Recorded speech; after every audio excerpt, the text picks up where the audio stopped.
Your Honor. Okay, Dr. Shraberg, picking back up where we were.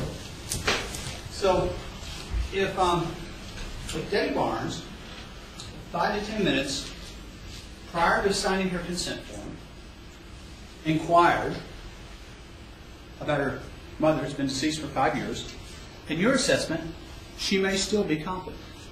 Very well so, yes, sir. What about 3 minutes before? Again, it would have to be in the context of the overall evaluation. Again, I never actually heard or saw that comment in the deposition of Ms. Berryman, and so I can't comment anymore. We're really being hypothetical. Okay. Well, I can assure you that, and Ms. Rawson is correct, it was Ms. Berryman yesterday that testified that this event happened. What I'm trying to understand is... Objection, not on the 16th. She was last on the 14th. Okay, hang on a second. I'll allow you to clarify. I'm trying to finish my point here. She testified that this did happen. What I'm trying to get to is you're sort of pinpointing a competency. So we're now at 3 minutes, and if this event had happened 3 minutes before she signed the consent, you said she may still be competent.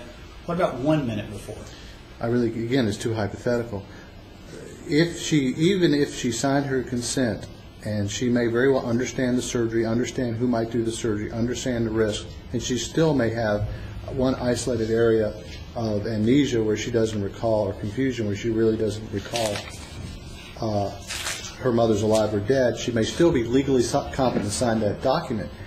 Competency, as you know, as an attorney, has various aspects. We have testamentary competency, where someone can have a history of dementia and be fairly demented, and yet if they know specifics such as what they're doing when they sign a will, who all their heirs are, what they're doing when what they're giving away, they may still be specifically considered competent to sign a will and yet have confusion into a variety of other areas of their life. So I can only say that it would be very feasible, even if she had one isolated area where she had some confusion about her mother being alive and dead, which the moment she signed this consent, she could still be very plausibly competent to do so. I see. What about if that minute prior, in addition to asking about her deceased mother for 5 years, she also did something like asking about someone that didn't exist?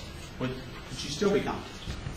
Again, I mean, you're asking me a hypothetical question. It's possible. I'd have to know the whole context of this. But it's certainly, it would certainly raise some eyebrows, I think, if I were there. If I were the resident having her sign the consent, I might spend more time just to make sure she knows what she's signing and what she's undergoing.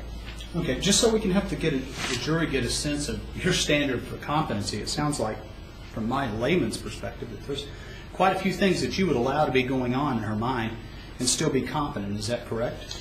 Well, competency, generally speaking, at least forensic psychiatry, generally tends to favor, in most instances, the patient or the person we're questioning versus pulling away from them basically their freedom to make decisions, life or death, or about their finances or a variety of areas of their life. So yes, I would say that it's a fairly, in my understanding of when I determine competency, it's fairly liberal.